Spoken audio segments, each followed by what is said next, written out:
I'm Connor Ruebusch, and if you are interested in the finer points of face punching, you've come to the right place. This is Heavy Hands.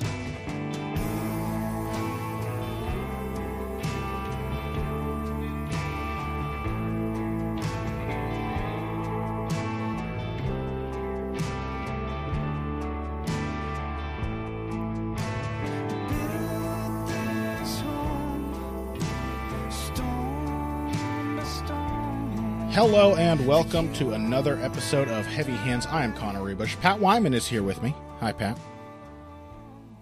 Hi, Connor. How you doing? Pretty good. It's a new style of doing an introduction to the show, right? You kind of shout out your name. Yeah, you threw me off, man. You totally threw me off. I had my microphone muted. I was throwing the ball for Lucy. I'm like, yeah, I've got a solid 25 or 30 seconds here before I'm going to have to do anything. Yeah. Not the case, Connor. Not the case. I'm going to leave that 3-second silence in there, too.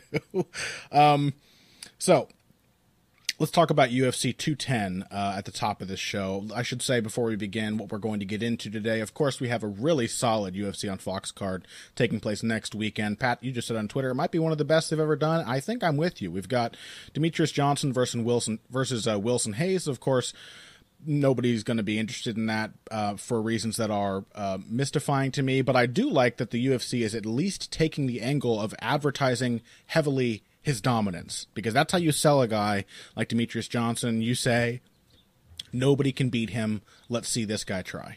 It works. People are interested in that. Well, it does. And frankly, with really dominant champions like that, frankly, you're just searching for a tipping point, I think, promotionally. Like, you just keep putting them out there and putting them out there and putting them out there and putting them out there. And then at some point, they're going to get the right matchup. They're going to get the right opponent. They're going to hit the right level in terms of appreciation of their dominance for them to become something bigger. And it can take a really long time. It took Anderson Silva 8 title defenses as a middleweight with an exceptionally exciting and visually compelling style to get to the point where people gave a shit about him. Mm-hmm. Look back at Anderson's early career, people weren't watching those fights all that much. Yeah. He got the huge post UFC 100 bounce when he beat Forrest Griffin, but that was it. Yeah. Yeah, you're absolutely right. It took a while, and it may take a while for Demetrious Johnson, but maybe the 10th title defense will be the one that gets people interested. Who knows? So we've got times the charm. Yeah, we've got Mighty Mouse versus Reis at the top of that card. Of course, a great women's strawweight fight between Rose Namajunas and Michelle Waterson. We've got middleweights Ronaldo Souza, Jacare versus Robert Whittaker, and then we're also going to get into the UFC debut of Tom Duquesnoy, a very, very talented and exciting and violent bantamweight prospect. He's taking on Patrick Williams. We'll talk about that later on in the show. For this first segment, let's touch on some of the events that occurred at UFC 210. It has been a strange year for UFC pay-per-views. Is that fair to say? I think strange is an understatement. We've had UFC 208, which lost a bunch of fights, never got the fights booked that it was supposed to get booked, ended up being a bizarre sequence of not all that compelling fights. We've had UFC 209, which lost its, I would say, real main event the day before the fight when Khabib didn't make weight. And now we've had UFC 210, which they tried and failed to book a whole bunch of other different things for in addition to what actually showed up on the card. And instead we ended up with basically a 2-fight main card, both of which ended up being totally bizarre. Various profound bed shittings by the New York State Athletic Commission and their representatives, weird endings to the top 2 fights, a lot of interesting stuff. We had the breast implant controversy with Pedro Gonzalez, Daniel Cormier leaning on the towel, all kinds of weirdness surrounding this one. I think that probably the best way to get into it is to start off with the main event. We had the light heavyweight title fight, a rematch between Daniel Cormier and Anthony Johnson. And, it was another Anthony Johnson loss. Perhaps more profound than any of his others, and yet pretty much identical to all of his other losses. Aside from his one eye-poked induced knockout to, what was it? Was it Kevin Burns back in the day? Every single one of his losses has come by rear naked choke. All of them. And I said last week, that's not a coincidence, right? It's not. No. It's because of the problems with Anthony Johnson as a fighter. He gives up his back. He almost seems to actively stop fighting hands when somebody starts. I mean, Luke Thomas talked a little bit about this in his post-fight show, but credit to Daniel Cormier for what he did. But it should not be that easy to choke someone out. You know what I mean? You shouldn't be able to just put your hand under someone's chin, lift their head up, and then effortlessly put in a choke that they can't escape despite the fact that you only really have one hook in. It shouldn't be possible, right? Against somebody as talented as Anthony Johnson. Well, it shouldn't be, and yet repeatedly, that's exactly what's happened. From Rich Clemente to Daniel Cormier, both times. Like, there has never been... I was thinking about this last night because I was trying to do the math on this. I was really trying to figure out how this would work. I would guess that over the last decade, I have watched somewhere in the realm of 13 to 15,000 fights. And, over the course of that time, you're watching hundreds, if not thousands of different fighters.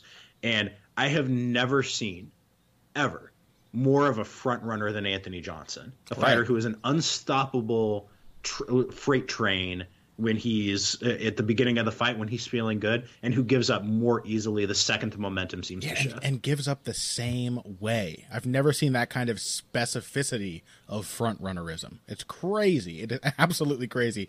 Let me ask you a question that I'm not sure any of us can really truly answer, but which we can both try. What the hell was Anthony Johnson thinking when he decided to wrestle Daniel Cormier about 40 seconds into the fight? Because he said at the post-fight interview, midway through that round, I kind of fell into his game. It didn't take him very long. He missed on a punch combination and immediately shot for a takedown and then just continually tied up with Daniel Cormier. He had many opportunities to escape. Cormier's got has great control. He's very strong, but there were several times when all Cormier had was an overhook or he had his back slightly turned. Johnson could have pushed off and disengaged without too much trouble and got back to where the fight favored him. And his coaches were absolutely urging him to do that. No one was telling him to wrestle. I think the only explanation for it that's viable is self-sabotage, whether conscious or unconscious. I tend to think it's unconscious. I don't think he went out there trying to lose the fight, or at least I don't think that's what was going through his head. But I think the mind is pretty powerful, and I think Rumble found ways to put himself in position to lose because I'm not sure he wanted to win.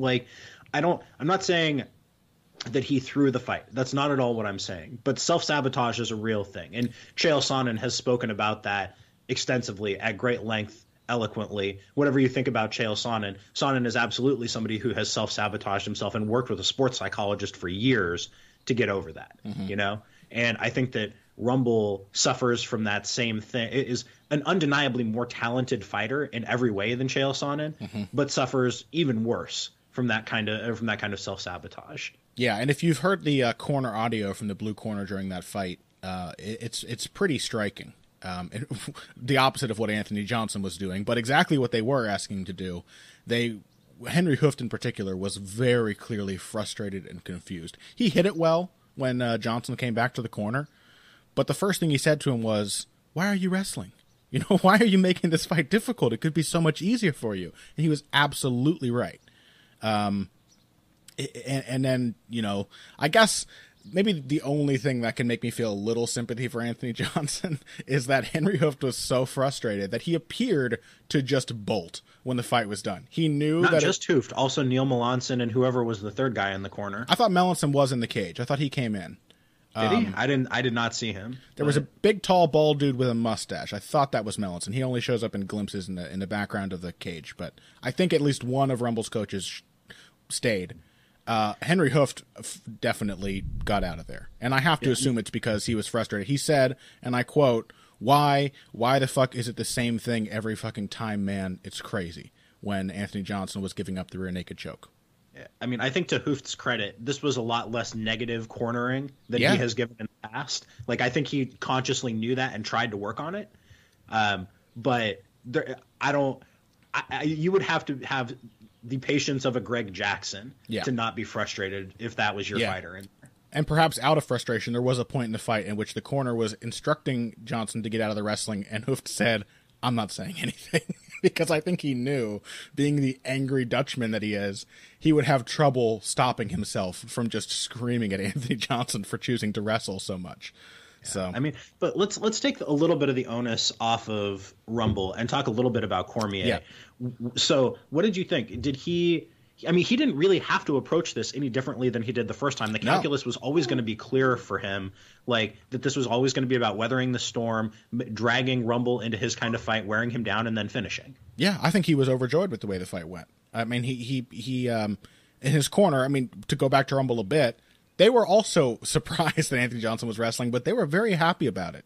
And that's the thing, man. Whether it's because you engage or because you can't stop him, Daniel Cormier, once he gets his mitts on you, is a very, very difficult man to stop. And I thought he did a fantastic job of just holding Johnson in the clinch, doing as much as he could to make him carry his weight. The moment in that second round that Johnson went for a takedown and Cormier managed to sprawl on it, I knew it was over. Because that was the fight. Yeah, that was it. I was like, you're going to let this dude lay his generous belly on the back of your head while you're on your knees? He's going to get your back. That's Daniel Cormier's game. That has been his game since he was a teenager. And he spent all that time perfecting it. And, yeah, I think Daniel Cormier deserves... I don't know if there's anybody who has kind of a better front headlock, like, grinding game than Daniel Cormier. Because, like you pointed out, since high school, that literally was his game. He was mostly a counter wrestler. Yeah. Like through his amateur wrestling career. So you would shoot on him, he would sprawl, and then he would work kind of a spin to the back, and that was kind of his game. Sprawl, block the arm, and go to the back. Yeah, that was his whole thing, to score the takedown. Yeah. All he's had to do in MMA is just adjust it so that he gets a hook in and starts choking or hitting you. Exactly. Yeah. So I want to read something that Ben Folks wrote on Sunday because I think it perfectly sums up Daniel Cormier. It's just a great line, and I don't think you can let it go to waste. So Cormier isn't the biggest or the scariest. You see him walking around with his Carl Winslow hair and his t-shirt tucked into his pants, and he seems like somebody's dad, the junior high school wrestling coach who also teaches gym class and tells old football stories. When he pops his shirt off in the cage, he resembles an anthropomorphic bowling ball, ready to roll downhill, picking up speed just before he flattens you. I appreciate the subtle reference to It's Always Sunny in Philadelphia when he pops off his shirt in the cage. Yeah, I think that's a very great summation of Daniel Cormier. I think maybe the fact that he looks like someone's dad, that he's kind of a dork, is like why some people don't like him. But honestly, I do think that I appreciated the point that Dominic Cruz made after Cormier's amazing post-fight speech. It was beautiful. It was everything I wanted and more. Especially calling a 1 year younger than him Jimmy Manoa young man. That was my favorite. Cormier is always going to have the authority of age. It didn't feel wrong. It didn't feel wrong. I was like, yeah, it absolutely feels like Jimmy Manoa is one of his high school wrestling students. And he's just owning him in the class right now. Well, the line that he spat at John Jones, when he gets his academics in order, he can come back to the classroom.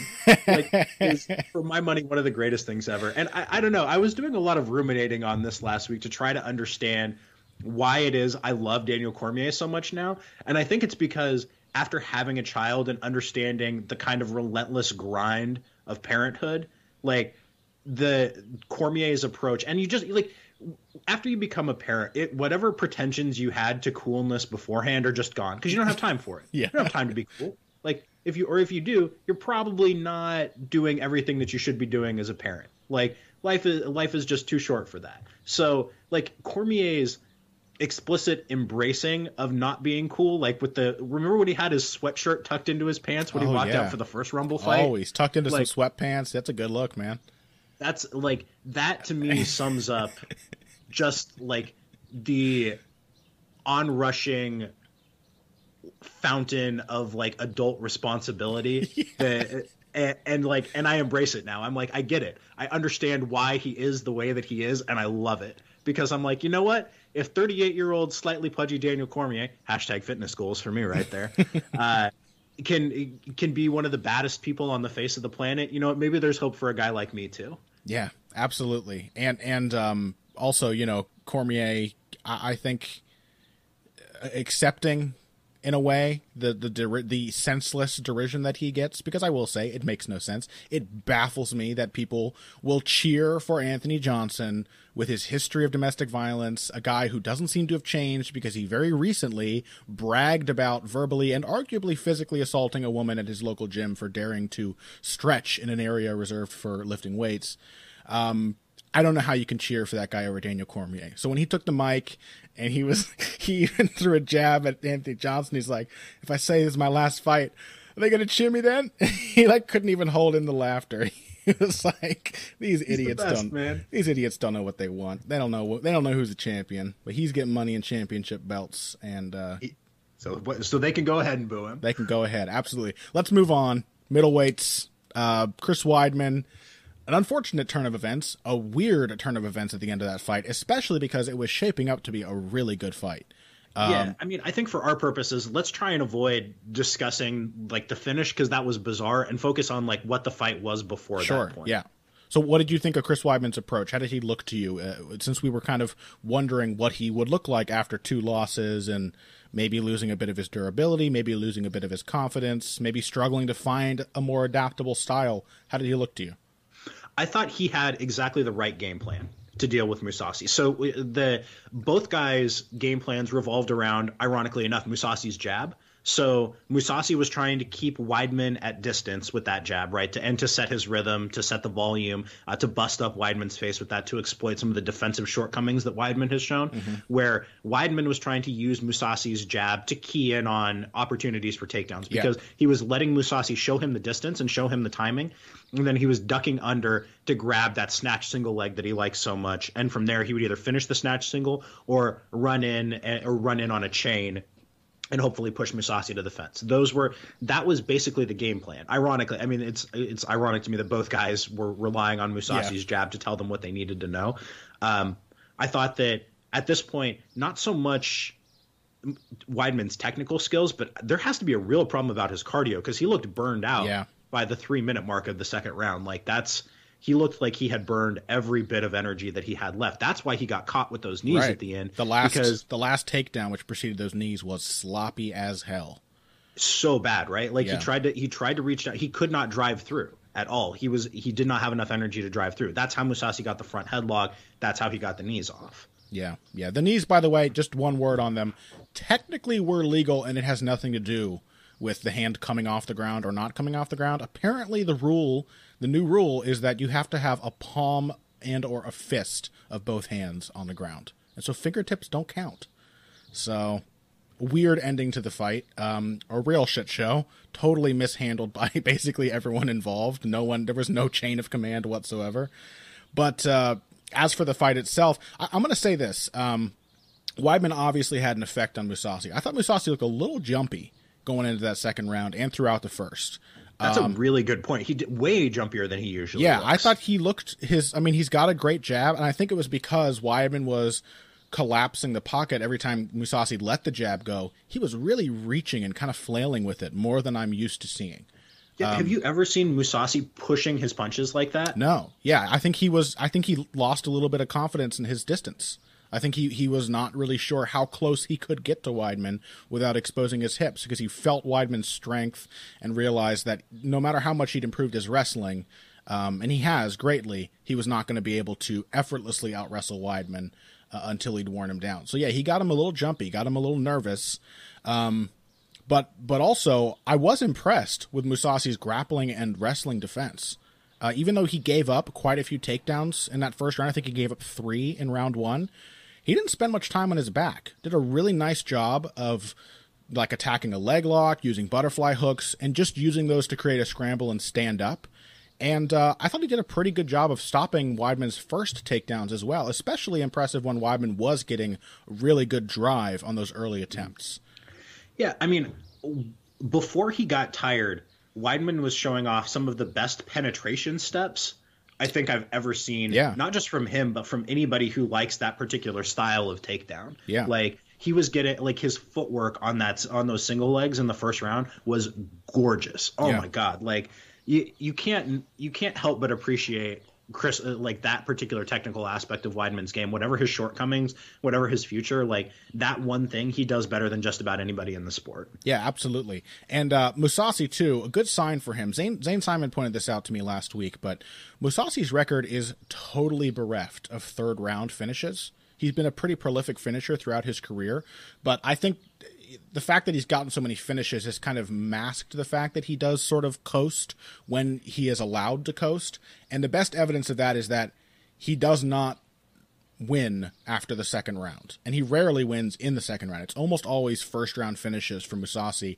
So the fact that he was really pouring it on in round 2 is a good sign for him going forward as a contender. That Mousasi has, as we suspected, found some key to be more aggressive, to push the pace, to get after people. I do have a feeling that that would have resulted quite possibly in a finish if this one had gone past the second round and into the third, or even possibly later in the second, because as we both noted, Weidman was not looking good.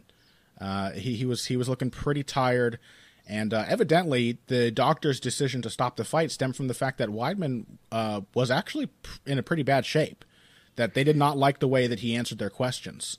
And Weidman's corner, the corner audio from his fight also backs that up, where Matt Serra was sort of saying, yeah, he doesn't know where he is. He didn't know what day it was.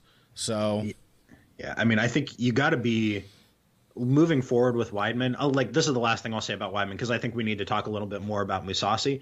Like, I think you got to be worried about that aspect with Weidman moving forward, because after the fight too, when they were interviewing, he sounded punch drunk. Yeah, like he really sounded like a guy, even compared to a couple of years ago. Like, he's never been the world's most like articulate and verbose dude. Yeah. But so your baseline is a little different, but like he really sounded like a guy who's had 50 fights or so. I agree. That did not sound good. It's not just a Long Island drawl anymore. There's a little something going on there, and he didn't take the shots from Mousasi well. Mousasi's got snap and speed, but yeah, Weidman's not really reacting to the damage very well anymore. So even just from what we've seen, even though it was a dissatisfying way for the fight to end, it does feel like Mousasi would have won to me, having seen what I did see. Yeah, I can't disagree with that at all. I mean, and like you've given Mousasi a lot of props here. I want to echo that. I think he looked really, really good. I think he did everything that he could have possibly done to put himself in the position to win that fight. Yeah. Like I mean, I don't know who in that division I would, off the top of my head, favor against him. I think maybe Rockhold.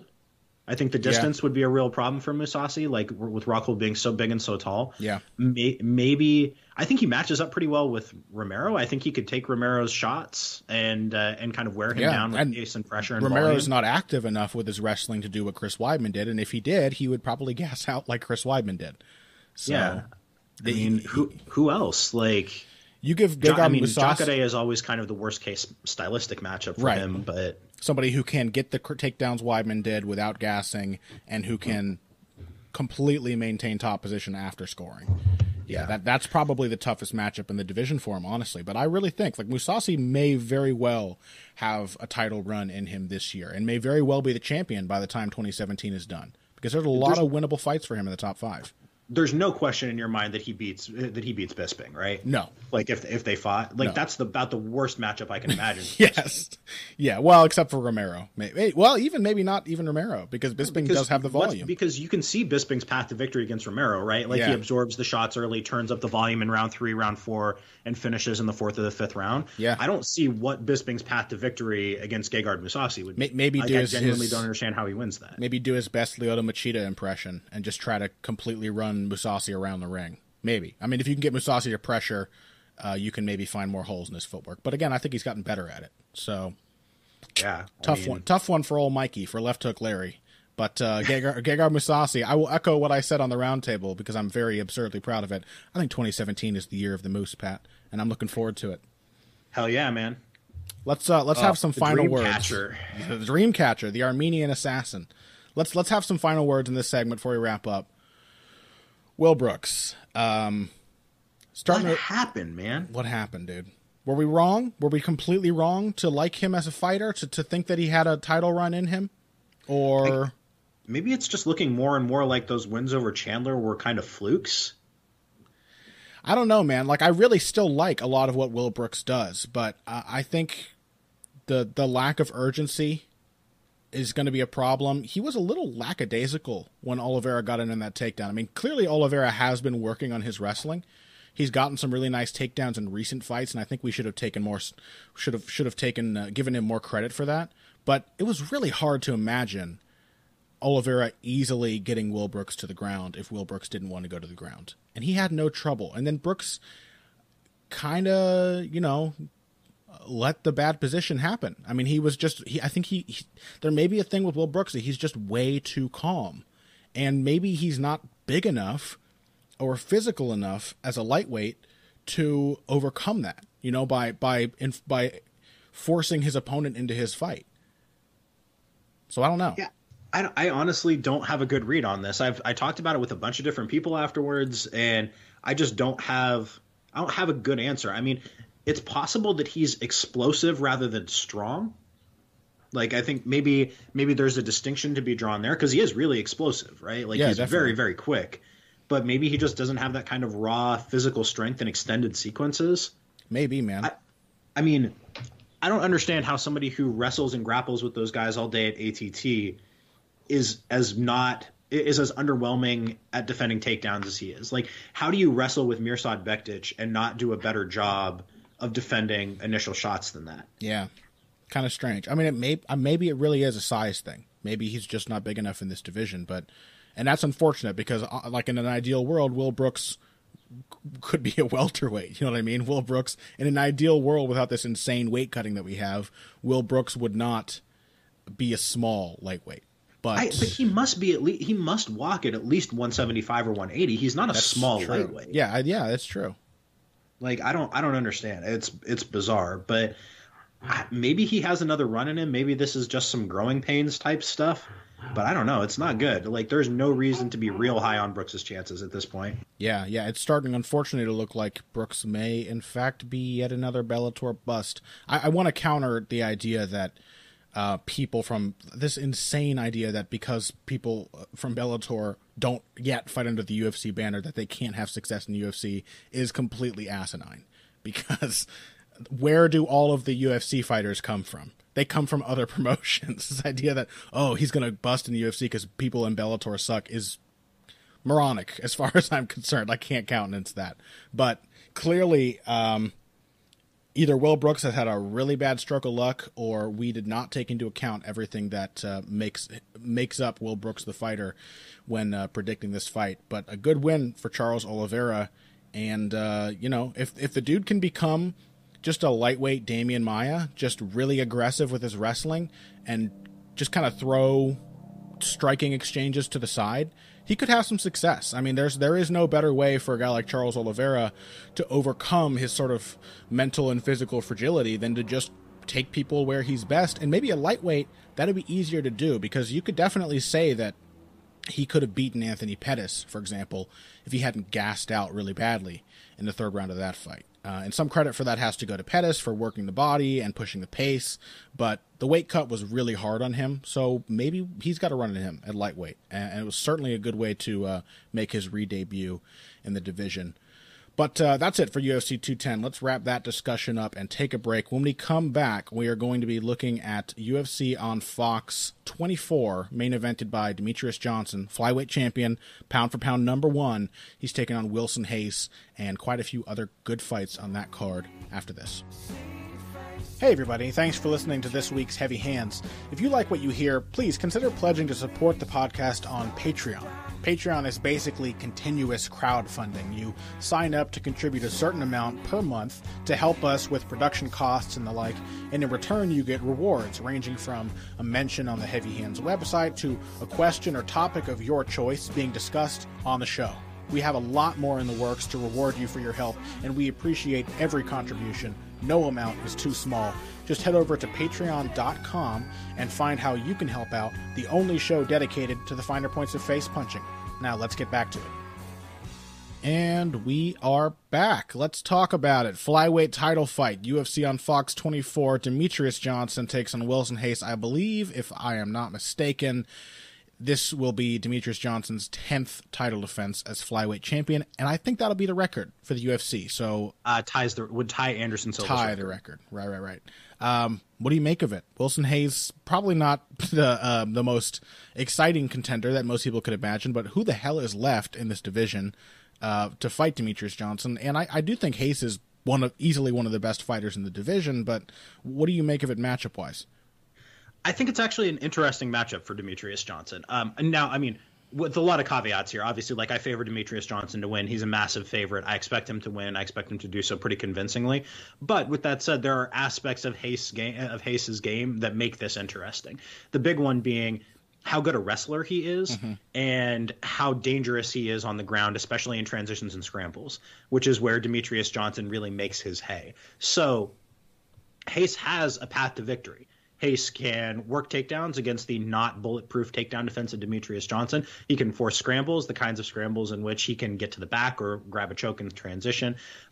He's probably not going to have extended success trying to control Demetrious Johnson on the ground, but finding ways to get to dominant positions or grab things in transitions, that's where he's really going to have his chances. And I would expect he knows that. He's a well-trained, smart fighter.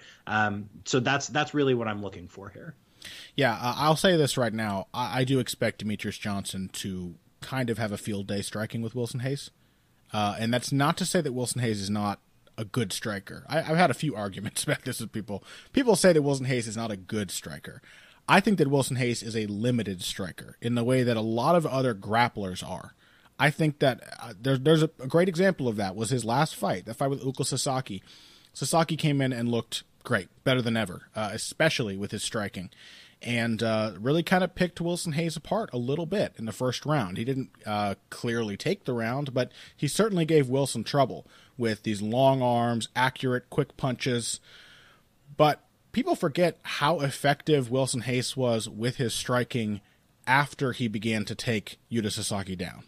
People forget that he started to slip his way in and land counters, and after the first round, basically dominated Sasaki on the feet as well as on the ground. But that's going to be difficult against Demetrious Johnson, right? I think it's going to be difficult to kind of establish a rhythm with his wrestling to get that comfort and to get those setups off the level changes. And if he can't do that, you said that it's not that DJ's takedown defense is not bulletproof. We can talk more about that.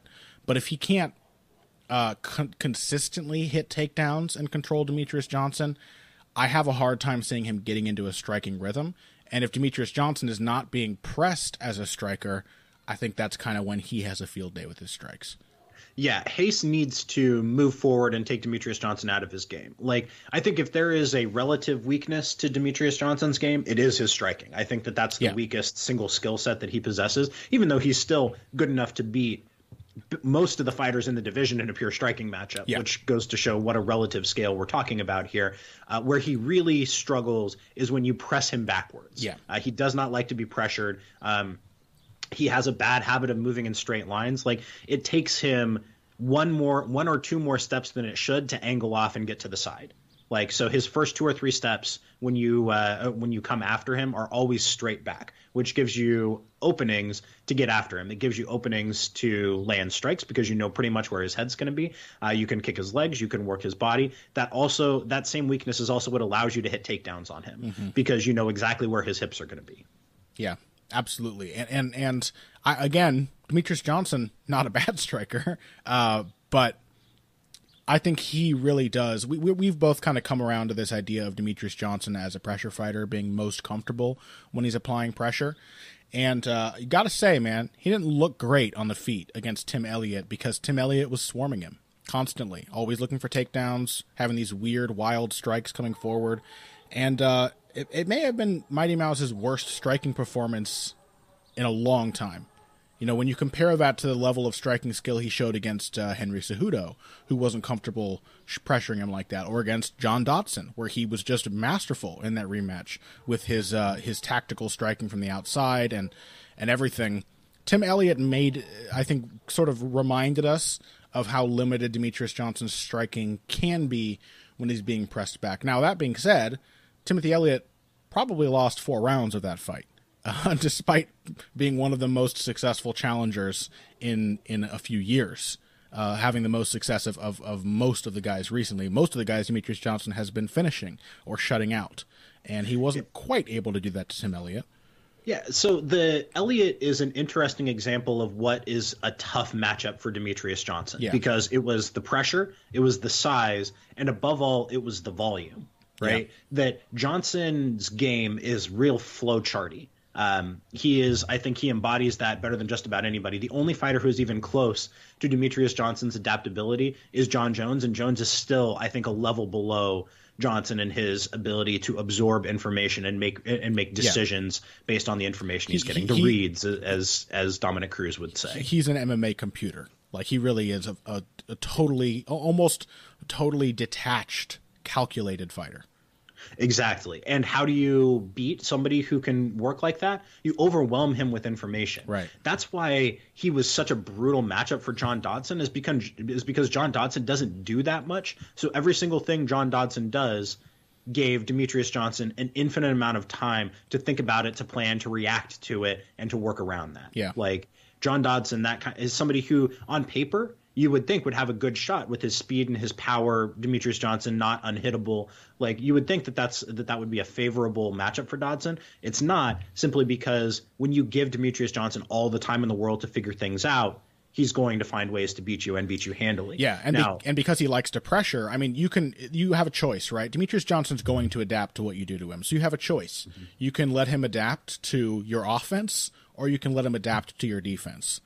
You can let him try to figure out how to stop you from attacking him, or you can let him figure out how to get around what you are trying to do to stop him from attacking you, if that makes sense. And it's infinitely better to do the former. John Dodson is an example of a guy who, by giving Demetrious all that time, he put DJ in this position where he was just figuring out ways to land on John Dodson, rather than having to figure out ways to not get hit or not get taken down. Yeah, I think that's exactly right. So for Hayes, what does that mean here? What can he do? What is his path to victory in that context, Connor? How does he create the kinds of situations in which he can win the fight? I think he would have to fight against type a little bit.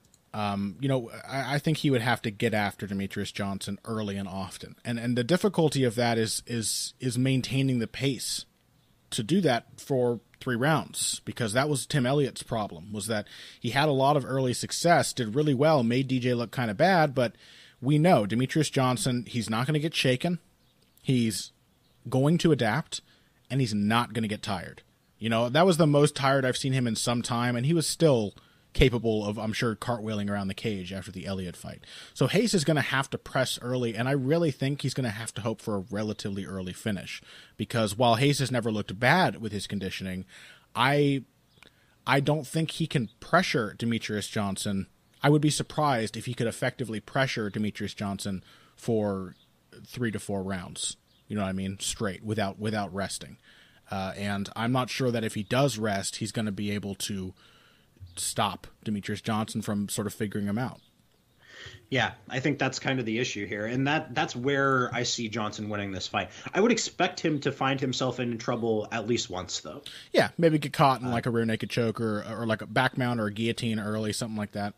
Mm-hmm. Yeah, similar to the Elliott fight.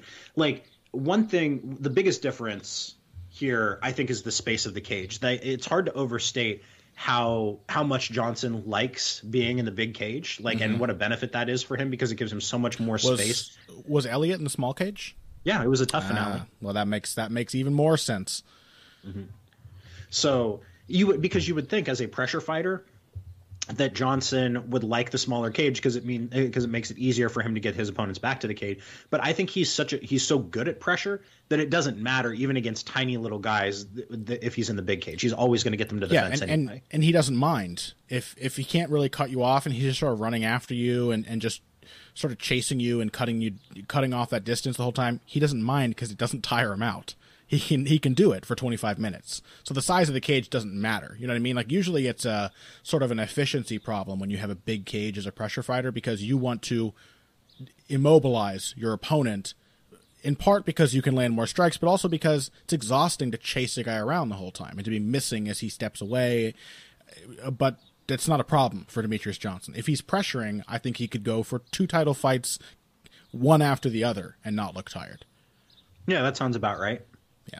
So what's your pick here, Connor? How do you think this fight finishes? Ooh, okay. Yeah, we got to be specific, right? Because we're picking a heavy favorite. I'm going to take Demetrious Johnson by TKO. I think we will probably see him start to take over after, I'm kind of expecting maybe even by the end of the second round to really take over and start and make the fight more one-sided in his favor. And I think we may see a TKO in the clinch, or maybe with one of those lead rights. Wilson Reis does not have the best chin in the world. And I know Demetrious Johnson's not a super powerful striker, but Reis can be hittable when he's uncomfortable, when he doesn't have the initiative. And Demetrious is accurate, and I think is also getting more powerful with time, really kind of growing into his frame a little bit more, putting on a little muscle, and learning to sit down in his shots. So a clinch TKO maybe sounds about right. Round 3. Yeah, I'll say a little later. I think it's going to be a 5th round finish. I think Reis is just going to be exhausted from trying to pressure and trying to get his game to work by the end of the fight. I like Johnson by late finish. Also could see him just so exhausting Reis and getting to his back in a scramble, like Reis desperately falling for a takedown, Johnson spinning around, getting his back and choking him. Sure. I could see that. Like, he's got the options, man. He's Demetrious Johnson. So, but like I said, I want to reiterate what we said at the top of the show. I like the fact that WME, one of the few things I like about what WME is doing, is how they've been advertising Demetrious Johnson. I liked what I heard in those promos, because I don't think the UFC's done enough of that. Dana is always like, well, people don't like him. People don't like him. It's like, well, think of a way to try to convince people to like him, because you're a promoter. You can't make people like a fighter, but people are attracted to dominance, whether because they enjoy seeing someone excel or frequently because they want to see somebody who is dominant be toppled. Either way, that's a selling point. You got to, and that's really the only selling point you have for Demetrious Johnson, who is like a soft-spoken company man. That's the most magnetic selling point you have, is that nobody can beat him, so watch this guy try, Yeah, I mean, I think that's the UFC more than it is WME IMG. So, I have been told recently that WME IMG is making 0 internal decisions, about that. This is all Dana White making these calls. Well, good for Dana then. If that came from Dana, then I think he made the right call. I think it probably came from the marketing department, but yeah, okay. I'm very excited. I'm going to a media lunch with Demetrious Johnson today. He always works blue at these things. It's great. He's just he is a foul-mouthed 5'3" torrent of usually some pretty good trash talk. I'm curious to see what he has to say. Yeah, he needs to get into more of that too. He's a good trash talker, dude. He does plenty of it. Nobody pays attention. That's true. He does it for every fight, and nobody gives a shit. Boy, the shade, just the non-verbal shade he was throwing at John Dodson in their rematch, like the good job with the patronizing handshake. Boy, he's a killer, man. He's and the smug look on his face every time he gets the belt put back around his waist. You gotta love him, man. I hope he gets over sometime soon, but whether or not he does, he's a pound for pound number 1. So. It is what it is. Let's talk about women's strawweights. Rose Namajunas, Thug Rose. She's taken on Michelle Waterson. Rose has had a bit of a tough time lately, right? She lost to Karolina Kowalkiewicz in her last fight, split decision, and Michelle Waterson got a really impressive win over Paige Van Zandt. I do think that fighting Karolina Kowalkiewicz is much harder than fighting Paige Van Zandt, especially if you are a good, calculated, well-rounded fighter. So I don't think we should really read too much into the win-loss in these two ladies' most recent fights. But matchup-wise, what are you thinking here? It's a really interesting matchup. Yeah. I don't know exactly what to make of it. I think it's probably the closest, not the closest fight on the card, one of the closer fights on the card. Yeah. I very, very slightly lean to Thug Rose. I think because of Waterson's tendency to get herself into scrambles and grappling exchanges, where she is very good, but I think that Thug Rose might be the best in the division in those kinds of scrambles. Mm-hmm. Michelle's what I always call a blue belt grappler, even though I don't think she is a blue belt. She may actually be, but this sort of like over aggressive, adept but reckless. You know what I mean? That's what you kind of see if you go to a jiu-jitsu tournament and watch the blue belts. There's a lot of submissions at blue belt, where there are comparatively few at black belt because everyone's harder to outdo. And I think it may end up looking similar on the ground to Namajunas' fight with Van Zandt, but after probably a tougher starting period. Yeah, I think on the feet this is Waterson's fight, I would say. Thug Rose is turning into a really good striker. And and she has a lot of talent. I think she's pretty well coached, but what you don't see from her is consistency, or I would actually say depth of skill. Yeah, like she knows how to do a lot of different things.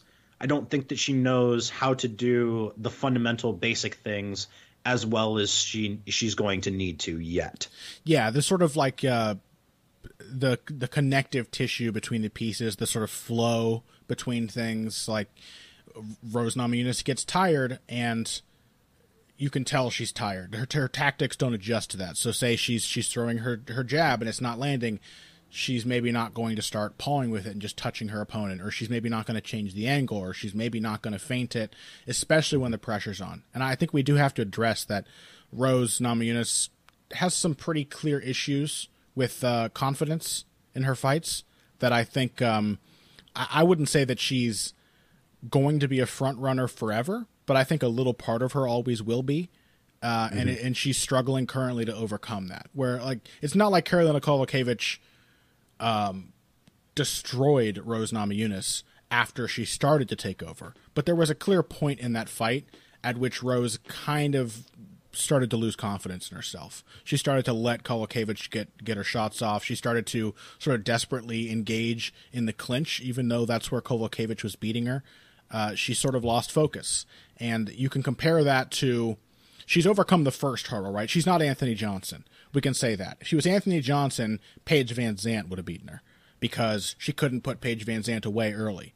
And it was, I think, a hurdle for her. She's talked about this, overcoming that mental block of thinking that you have to finish someone early. It could have been a repeat of the Carla Esparza fight, especially because it was 5 rounds. You know what I mean? She could have had all of those early submissions, scored all those strikes, and saw Van Zandt still trying to beat her and broken. And she didn't. So that's a good step that she has made. She has successfully gone beyond that level of front-runnerism. But she's still not quite up to task when it comes to facing serious adversity. And so Michelle Waterson, I think her game's a little too patchy to make those kinds of things happen. She's a little prone to inactivity and wild scramblers herself, and she tends to back herself into the cage. She's kind of small for the division, so I could definitely see Rose getting some clinch takedowns, but she is scrappy enough that Rose, I think it's a good fight for Rose. She's going to have to overcome some, you know what I mean, some pushback. Yeah. Well, I mean, I also think, as long as we're talking about front runners, I think it's fairly safe to say that Michelle Waterson is also a front runner. Sure, yeah. Like, I think maybe even more markedly so than Namajunas is. Waterson, her style is real high energy. It's real explosive in every phase. It's explosive on the ground. It's explosive in the clinch. It's explosive at range. She throws a lot of energy into a lot of different things. And I think that's maybe going to be less of a problem for her at strawweight than it was at atomweight because she's not cutting so much weight to get down there. Yeah. But I think that's just kind of the nature of her frame and her style, is that it takes a lot of energy to do the things that she wants to do. And when we have seen her lose, it has generally been later in fights. She has worn herself down, not just physically, but also mentally. Like the Hedeka Tiburcio fight, she seemed like she got caught in the 4th round with a guillotine from somebody that she was way bigger, way more skilled. Like that is not a loss that should have happened, you know? And she too is not. She's not an open and shut case in that regard. I mean, she's got a 4th round submission over Jessica Penne. She's had moments. She's scrappy. But as with Rose, it's a problem. It is an obvious problem in her game. And I think the physicality and the disparity of grappling skill is going to favor Rose. So yeah, I mean, Rose is a true strawweight. Like, yeah, definitely. She's got a great frame for the division. Yeah, and she's going to get bigger and stronger too because she's so young. Like, one of the things you were talking about earlier, Connor, and this occurred to me, is some of the weaknesses of Namajunas' game and her inability to kind of fight through adversity, or that's just difficult for her in general. Like, she's only had 8 professional fights, right, and basically all of those fights have come against elite strawweights. Yeah, you know, she's an obvious and incredible talent. She's in a shallow but very difficult division. Yeah, and she's been forced to do all of her growing on the biggest possible stages. Yes. You know, her 4th professional fight was for a title after being on a reality show for a season. Like, that is a tough road to hoe for anybody. I mean, so I think that's more or less why I'm picking Namajunas. I think I don't think she has yet scratched the surface of her talent. Yes. And everything she's going to be able to do. And you kind of get the feeling that Michelle Waterson's kind of the fighter she's going to be at this point. Yeah, which is not a bad thing and not a bad fighter. I think she's really good. I could see her just chopping away at Rose Namajunas at range and taking a clean decision, or just outstrengthening her, just being a bigger, stronger fighter in the clinch and kind of bullying Rose. I could see that too. But I think when you combine the upside with that one specific thing, that ability to just flow in transitions the way that Namajunas can, that to me should be the difference here. Yeah, and the difficult road is a very good point. Rose Namajunas is essentially strawweight's Ryan Bader. And I say that as a compliment. And of course, much cuter than Ryan Bader. I'm sorry, Ryan. It had to be said. That is the truth. So let's take one more break. When we come back, we have a couple more fights to discuss, namely Jacare versus Whittaker. That is a fantastic fight between two top middleweight contenders. And of course, the UFC debut of Tom Firekid Duquesnoy against Patrick Williams. We will get to that after this break. Financial support is fantastic, but there are other, even easier ways to support Heavy Hands.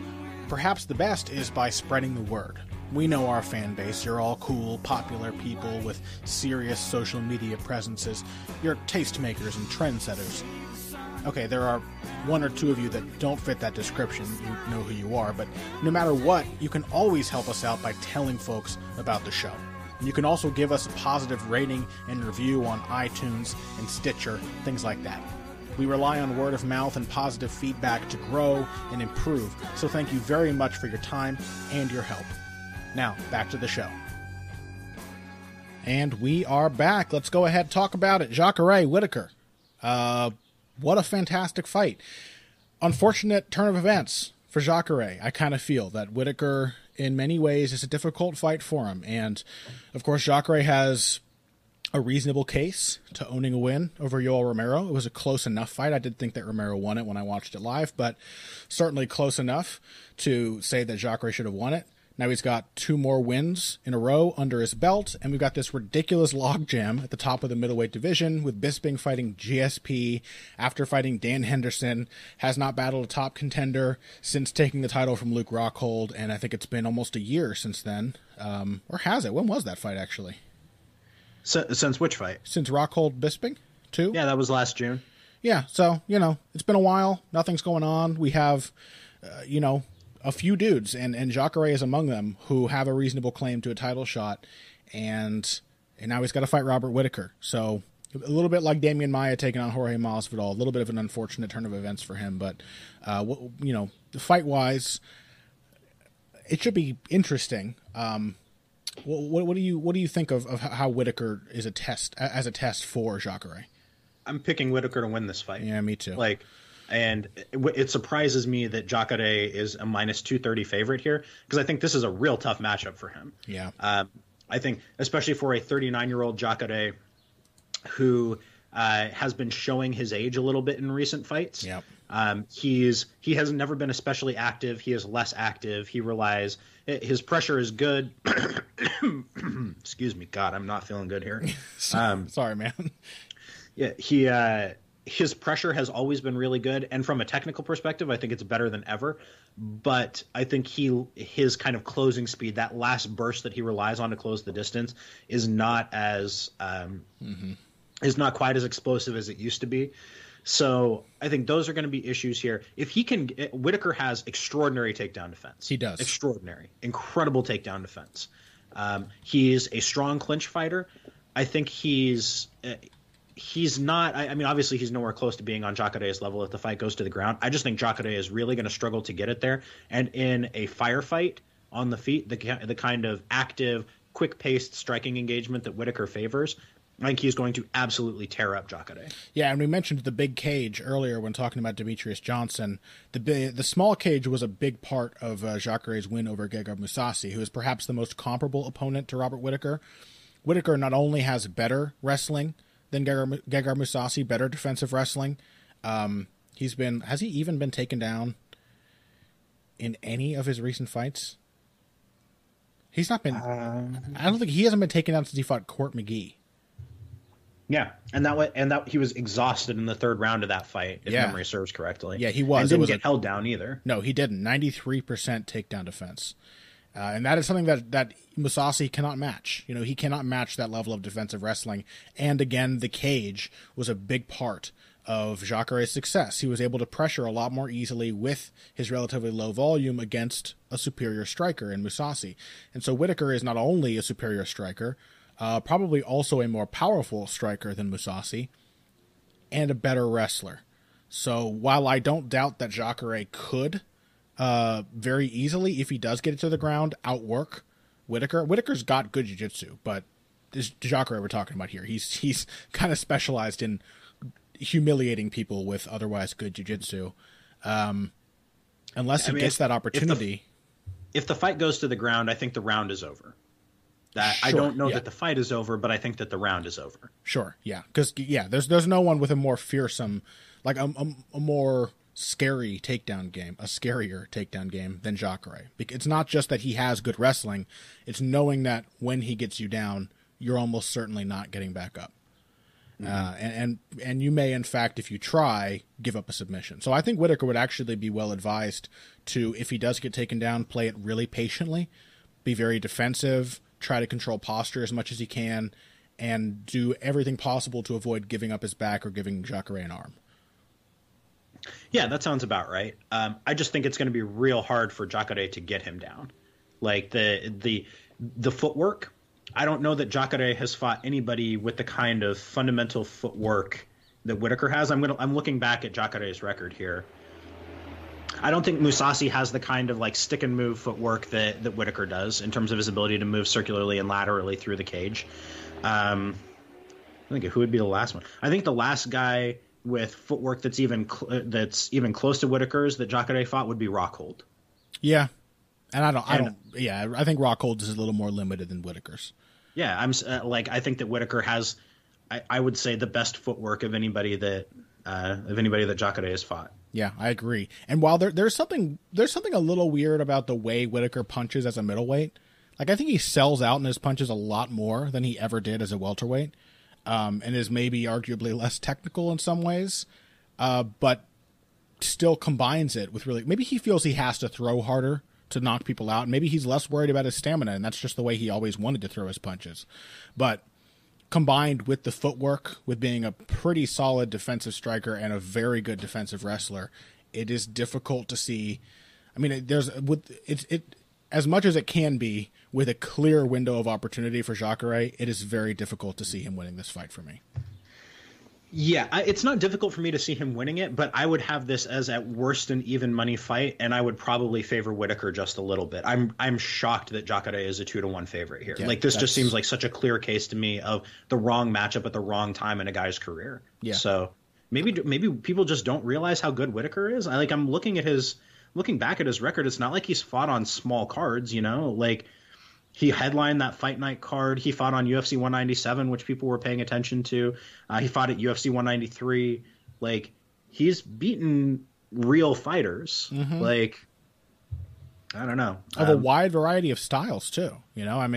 Whittaker has really... He's a 6-fight winning streak. He had a competitive striking match with one of the best Uriah Halls I've ever seen. Perhaps the best iteration of Uriah Hall in terms of volume and toughness. And Whittaker dominated a striking match. Often for strikers who rely on beating up wrestlers, it's difficult when they face a really dangerous striker. It wasn't difficult for Whittaker. He knocked out Derek Brunson with ease. I see it. I don't understand why the odds are so long in Jacare's favor. All I can think of is just that he's got the name recognition, and people think of him as one of the top contenders. A guy who could be champion. And while that is the case, wrong matchup, wrong time, as you said. Yeah, this has the feel of a changing of the guard fight to me, where people are going to be real surprised at the moment the end comes with Whittaker's hand raised, and then in the aftermath, people are going to be like, "Oh, that makes perfect sense." Yeah, he's the coming man, as they used to say back in the early days of boxing. A phrase. Why don't we use that phrase anymore? I wonder. I can tell you exactly why we don't use that phrase anymore, Connor. I really wonder. It's such a good phrase. Thank God, by the way, there was some background noise on your end not long ago. Somebody leaf blowing outside, because I meant to apologize earlier in the show. I have my window open here, so if you've heard like douchebags on Kawasaki's, police sirens, I apologize. It's hot. I can't turn on my AC, and the radiator's still on. So it's just the flavor of Cincinnati right there. That's what it is, right? Yeah. And if you do hear bird song coming through the window, you're welcome, because it is lovely and peaceful when there isn't, a douchebag on a Kawasaki driving by. So let's move on. Last fight we're going to discuss here, Tom Duquesnoy, a guy that both you and I, especially you, have been very, very excited to see eventually make his trip to the big show. He's doing that here, making his UFC debut, Bama champion, fighting Patrick Williams. How would you describe... Just Patrick Williams. He's American. Patrick Williams. Oh, I'm confusing him with Patrick. Who's the, but not Patricky Pitbull. There's a Patrick in the UFC who is a Brazilian. He fought. Oh my God, I'm embarrassing myself. Let's move on. Alan Patrick. Alan Patrick. That's who I'm confusing him with. My bad. I'm sorry, Patrick Williams. My apologies. Patrick Williams is just like an American wrestler. Yeah. Patrick Williams is the dude who got flying kneed in his UFC debut. Like Chris Beal, yeah, and then choked out Alejandro Perez. Instantly choked him out, yeah. So weird career so far in the UFC for Patrick Williams. Hasn't fought in like 2 years. Yeah, it's kind of weird. How would you describe, to someone who's never seen Tom Duquesnoy, how would you describe his game? I have my idea of how I would say it, but I want to hear if you had like a one-sentence summary of Tom Duquesnoy, what would it be? He's everything. I want to break that down a little bit. Like, he is, as prospects go, he is barely scratching the surface of what he's capable of, and yet he's coming in with boatloads of experience against guys who are really good. He has I would say, like a Conor McGregor level of experience on the regional scene. Like, you don't need to take it slow with him. He is ready for big matchups right away. But with that said, he's still only like 4.5, 5 years into his career. Yeah. He is, I think, 23. And he has a ton of room still left to get better. He's still growing into his frame. He's still adding skills. He's still like demonstrably getting better from fight to fight. He's well trained. He's a Jackson Wink guy. There's really not a whole lot that he can't do. He's aggressive. He's a fight finisher. He fights mean. He's got a real definite mean streak to him. He's charismatic. He is, I think, all around the best prospect I've ever seen in terms of future upside and what he's capable of right now. I think Bektic was the most talented guy I've ever seen coming up, but he was not nearly as polished or as ready as Tom Duquesnoy is making his debut. High praise indeed. I have a more stylistic summation of Tom Duquesnoy for people who want to know what it looks like when he fights. I would say simply Justin Gaethje with defense is kind of the approach that Tom Duquesnoy takes to fights. Likes to be aggressive, heavy kicking game, really, really dangerous in the clinch. But he's so much better a grappler than Gaethje. Yeah, definitely. Like, he's so much better a takedown artist. He's a really good defensive wrestler. He's an exceptional scrambler. He's like a born and bred MMA scrambler. Yeah. Like, so his transitions are incredible. I'm a little cautious of speaking too highly of Duquesnoy, because it is not as if he has been fighting, as you said, really good guys in the regional scene. He has not been getting easy fights or tune-ups or anything like that. But there will be a surprise in store for Duquesnoy at some point in the UFC. I'm pretty confident of that. This is a guy who, as of right now, can still be pretty hittable from time to time. His single-mindedness and willingness to throw really hard all the time, I think, may bite him against somebody who is just mobile and durable and willing to sort of put money in the bank with body shots, leg kicks, things like that. Who can do that while taking Duquesnoy's power and while stopping him from closing that distance and making, forcing his game, that remains to be seen. But, for example, Duquesnoy, I think, can be pushed right now, but I think Duquesnoy right now would very definitely lose to someone like Cody Garbrandt or somebody like TJ Dillashaw, like the very top of the so heap. He'd lose to the two best fighters in the division. I'm just saying that style of fighter, right? If we give Tom Duquesnoy right now somebody who is, okay, for example, I think he'd have a really tough fight with Rafael Assunção. Somebody who's not necessarily at the top of the mountain, but somebody who is precise and powerful and not easy to hit. I think would give Duquesnoy a really tough time. Yeah, I could see that. I could also see somebody like Tomas Almeida if he could take Duquesnoy's power. Imagine Duquesnoy versus Almeida. Jesus Christ! Just beating him in some kind of like balls to the wall firefight where I think Almeida would be a little more technical and crafty in the pocket. I think he might beat Almeida. Honestly, I think he might beat him, but I desperately want to see that fight. It would be absolutely insane. I just don't think at the end of the day he could take Duquesnoy's power or his clinch. Right. Like, that's how I feel. But that's the kind. I could see him losing. I could see Duquesnoy losing a fight like that. But at the other end of the spectrum, like I could see him winning a fight with somebody like Aljamain Sterling. Oh, sure. Right now, I could see Duquesnoy beating like a top 7, top 8 guy like Aljamain Sterling. Yeah, I could too. Absolutely. I hope they take a little more time with him than that. He's still pretty young, right? He's 23. 23. Yeah. So you got time, right? You don't need to push him too hard, but you can give him top 15 guys. For sure. After I'm sure he'll style on Patrick Williams. They should treat him the way they treated McGregor, which is to say, like, you're not giving him softball matchups. You're giving him guys where you understand what the benchmarks are for them, but it's a relatively quick rise. Like you don't have to treat him like Yair Rodriguez, right? Where they gave Rodriguez, where they went from Tough Finale to Charles Rosa to Dan Hooker to who did he fight out? To Andre Fili. Like you could give him the Fili equivalent in his second UFC fight. For sure. I mean, they could have probably given it to him in the UFC. I think it's a little safer for his big show debut to give him somebody who's... I mean, let's be honest. Patrick Williams is probably going to get worked. Yeah, it's a measuring stick matchup, right? Okay, so we've got this Euro kid coming in here. Can he actually wrestle? Yeah, basically. That's what it's going to be. My feeling is yes. Yes, he can. What do you make of the fight? How do you expect this one to look? I think that Williams is going to come in pretty aggressive after him, which is probably the right approach to take with Duquesnoy. You don't want to let him come after you. But I think after trying and failing on a few takedowns, I expect Duquesnoy to punish him for that and either to hop around for a rear naked choke or to finish him with something nasty, with some kind of like knee elbow combination in the clinch. Sure. Yeah. Williams may survive a little longer than expected because he does like to move a lot. He's pretty light in his feet, but he is definitely like an athleticism over technique sort of guy, like lunging movements, everything's sort of broad and obvious. Duquesnoy, there's a lot to like about the technical efficiency with which he approaches his opponents. Stays compact in his stance, usually keeps his lead shoulder in front of his chin. He likes to slip and counter, put the pressure on, but make you lead. There's also a really nice trick that Duquesnoy does that not enough fighters in MMA do. And that is just shoving people.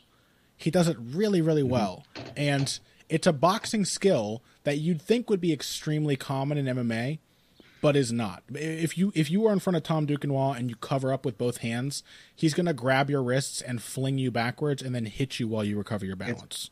It's not just a boxing trick. It's also a really common one in more traditionally oriented styles of Muay Thai, which I think is where Duquesnoy got it from. Probably. You're probably right. But it's very much like it's the stuff that Sandy Sadler and George Foreman used to do in the boxing ring. It's definitely common in Muay Thai. It's not nearly common enough in MMA. But when you have somebody like Duquesnoy who can make people cover up, he's just very comfortable. He'll grab hold of a wrist. He'll cover a fist so that it doesn't hit him on the way in. And if you have both hands up tight to your head, he's going to use it for leverage. He's going to either pull you into a clinch. He's going to shove you over.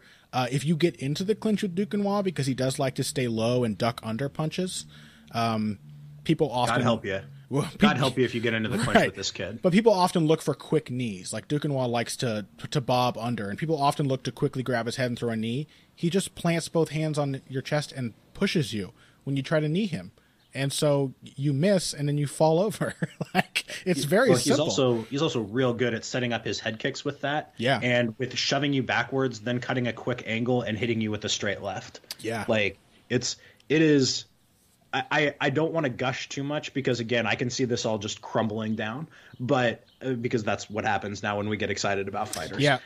But I am as sure about Duquesnoy as I have ever been about anybody. Like, the only guy I think I've ever been this sure about in terms of knowing that he was going to develop right was Tomas Almeida. Not even Mirsad Bektic. No, because I think that there were way more questions about Bektic when he came into the UFC because he was so much rawer. That makes sense. Like Almeida had already had like 16 or 17 fights and he'd fought good dudes, you know, like there were like we knew who he was as a fighter coming in. Yeah. Like basically I look at prospects in kind of two categories, broadly speaking. The ones who are all upside and the ones who have shown you what and the ones who have shown you what they've got. Mm-hmm. Like Gagey was you've seen what he's got. Almeida was you've seen what he's got. Aljamain Sterling was a little more like, we're not quite sure yet. We're not quite sure what that guy has to offer. Bektic was very much about the upside. Like he had not really beaten anybody of note coming in. It's rare that you get the both sides of it, where you have somebody who has obviously incredible upside, but who has also shown you that they know how to fight back against tough guys. Like the split decision that Duquesnoy won against Brendan Loughnane, who was on The Ultimate Fighter. He was a good, talented guy, huge featherweight. Duquesnoy used to fight at 145. Like those are not the kinds of fights that guys like Bektic coming in have had, you know? True. You've had to fight through some adversity. You've had to figure some things out. You've had to learn something about yourself. Difference between accepting a promise from a guy you know and one who you don't, one who you've just met. And I feel like we do know Tom Duquesnoy at this point. And I am really, really excited to see him take on the Brazilian Patrick Williams in his UFC debut. It should be fun. And that is pretty much our show. Thank you, everybody, for joining us. We appreciate you tuning in. Make sure to listen to our bonus episode this week. We're going to be talking about Vasily Lomachenko, who just blew the doors off of Jason Sosa in his last fight. He did like a matador taunt. He threw punches in reverse over his own shoulders to mock Sosa for failing to hit him in the head, and all the while just destroyed the man standing in front of him. So we're going to be talking about that on our bonus episode. If you want to listen in, go ahead, check us out on Patreon. $3 a month gets you access to 2 bonus episodes we do every single month. So make sure to check that out. Pat, before we sign off, what is going on with you this week? If you say not that much, you know what will come of you. The punishment will be severe. It's not that much. Yeah. I already wrote a UFC 210 technical recap that is up on Bleacher Report. Then I have a complete guide for this weekend's UFC on Fox card. That's all I'm doing MMA writing wise. But I do have a fresh episode of Fall of Rome coming out on Thursday, looking at the Kingdom of the Visigoths, the first of the successor kingdoms. Exciting. Well, it truly wasn't that much, Pat. I'm really surprised. Pretty similar to what I'm doing. We got a Sherdog preview, of course, for UFC on Fox 24. That should be coming out midweek. And I'm going to do something on UFC 210. I have yet to break it down, but I think I will probably talk about either Weidman, Mousasi, or I may find a way to talk about what the hell happened to Will Brooks.